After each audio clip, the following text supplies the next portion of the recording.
I am an educator, I'm a parent, and I'm a citizen, and I'm really proud of being all three.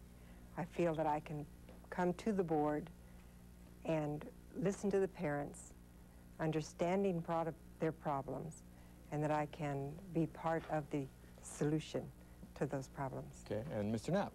Hi. Well, I'm an audiovisual technician by trade. I've worked in private schools. I've worked for the Army for a while. I taught a class in audiovisual instruction, and I currently work for the DOE. I've worked with teachers and students. I was a member of the Kaneohe Neighborhood Board for a while, for 2 years.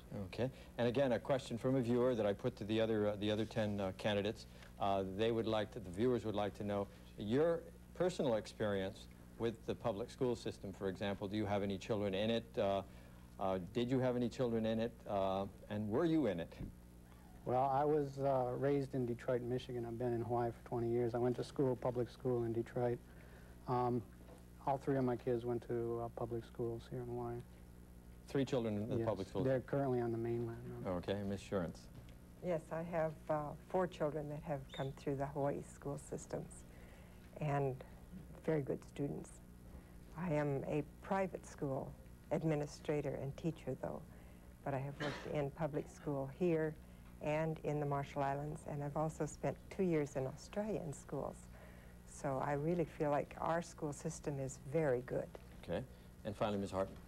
I have 2 children, and I'm guardian to 2 children. All 4 have been in the public school. 2 graduated June of '88 from Kahuku High School. Both are in college now. I have one in the 7th grade at Kahuku Intermediate and one in the 10th grade at Kahuku High School. And I've been very active in the public school system since we arrived. My husband and I are both public school. My husband's a graduate of Kailua and University of Hawaii. Okay. Ms. Sherance, going on to another question. What one specific problem or deficiency in the public school system will you address if elected? I feel that if we could stress excellency in the school system, so that not only do the children feel good about themselves, but they know that they're going to be well prepared. And I believe that discipline would be less problem.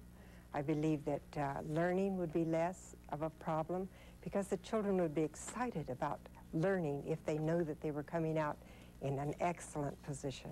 Okay, Ms. Hartman, same question. Specific problem or deficiency in the system? I continue to work on some of the areas that I have been, specifically communication, getting everybody involved, supporting the parent community networking centers and getting parents involved in every aspect of education and partnershiping. Also facilities, absolutely a necessary component that we need to be dealing with.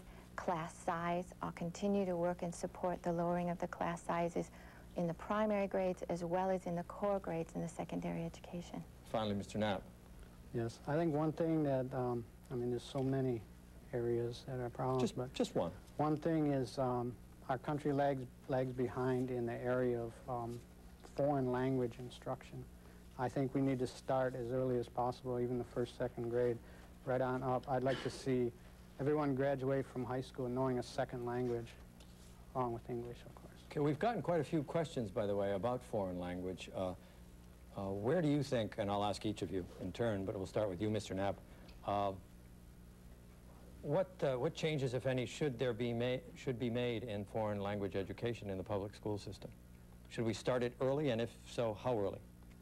I think you could start it in kindergarten, but certainly you should start it as early as possible, because when a person is learning language, I think they pick it up better when they're young, and then they'll be able to use it the rest of their life. I think they'll remember it better. Well, just follow up, how should it be required throughout the 12 years of public school? I think it should be required just as English is required. Okay.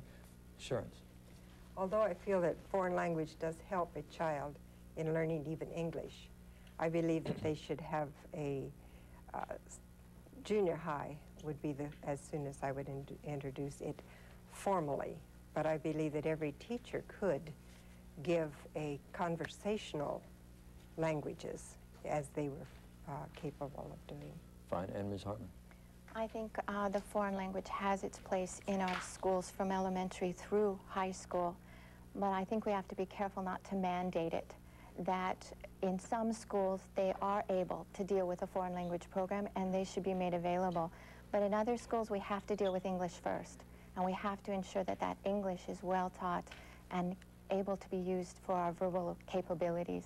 And so I would like to see that it remain open to the school to decide whether or not for that school they should have a foreign language program. Okay. Mr. Knapp, a viewer would like to know, and this question will affect people whether they have children in school or not. Would you favor changing public school hours to help with the traffic problem? And if so, how? I think that's something that we could look into. They tried it with downtown workers, the state workers. It seemed to help the traffic. How to implement it, I think you would you need to stagger the starting times maybe. I think. Okay. Okay. I didn't mean to cut you off. If you have more to say, you're finished. All right, Ms. Shuren. I believe that the traffic problem is just here, and that we need to learn to live with it. We need to know that we're going to have to give a little more time to get over the mountain if we're going. We went to the University of Hawaii. My sons both went to the university, and we just left earlier. They had early classes. There are staggered times in all of the public colleges, so it's just a matter of living with it. Okay, and finally, Ms. Hartman. There is a school on the neighbor island who indeed did that. They changed their hours to help with the traffic problem, and it did bring some benefit. I think we have to, again, allow that autonomy at the school and within the community. If that is something that's needed, then we need to be able to allow that kind of decision-making at the school level. Okay. Ms. Shuren, another viewer question. Can you think of, or share with us, one decision made by the Board of Education in the last few years that you disagreed with? I guess I would have to say AIDS education. And why? Because I feel it's too explicit. I believe that it should not be in all of the grade levels. I believe that we should have health insurance. Excuse me, let me stop you there. Is it at all the grade levels? Somewhat, it is. I thought it was just in no, it's down in junior lower high school, grades than that. area. It's in lower grades than that. Ms. Hartman, your response to that same question. To the question. To the question. Let's pick up on her point of AIDS. Do you want me to pick up on her point of view? If you'd like. It is in the intermediate high school. They are right now formulating an elementary school program, which is not explicit as it is in the intermediate and high school. The 7th through 12th grade do have a program, but the 3rd through 6th grade is being developed now, and the resource teachers are being trained in order to take it into the elementary school, but it's not there now. And what do you think about it, very briefly? I agree with it. I sat on the task force. I represented the parents on the task force.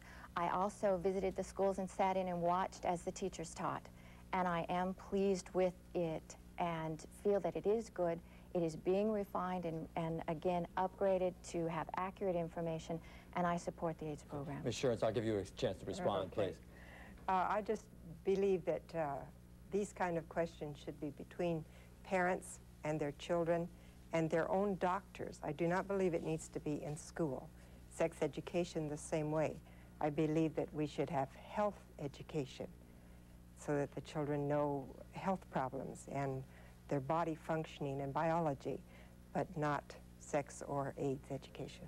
Mr. Knapp, would your opinion be closer to Ms. Shuren's or Ms. Hartman on this AIDS matter? On AIDS, probably Ms. Hartman. I believe that it's such an important matter that the students need to be informed about it. I know that presently there is a AIDS instruction information program in the schools, and I know when they had one child in Hickam, I believe it was Hickam, that had AIDS, his entry into school was pretty smooth because of this information program. I believe the more information you have, the more easily you're able to make intelligent decisions on your life. Okay, we don't have very much time. Ms. Hartman, the business about the 2.0 average to participate in athletics, are you for or against it? I'm absolutely for it, and I have had the opportunity to go around and talk to students about it, and the student council and teachers, and I have not found a parent, teacher, or student who objects to the requirement. Ms. Sherens. I'm for this too. I believe that education is first. Okay, and finally, Mr. Knapp, we're almost out of time. Okay, I'm for it, but I think there could be exceptions to it. Okay, I'd like to thank the 3 of you and the other 10 who are here tonight. Hopefully viewers can make a more informed decision on November 8th as a result of watching this program. Leslie Wilcox will be here next week, and her guests will be the rest of the board candidates, those from the neighbor islands and those running at large here on Oahu. Thanks for watching. I'm Bart Frito. Good night.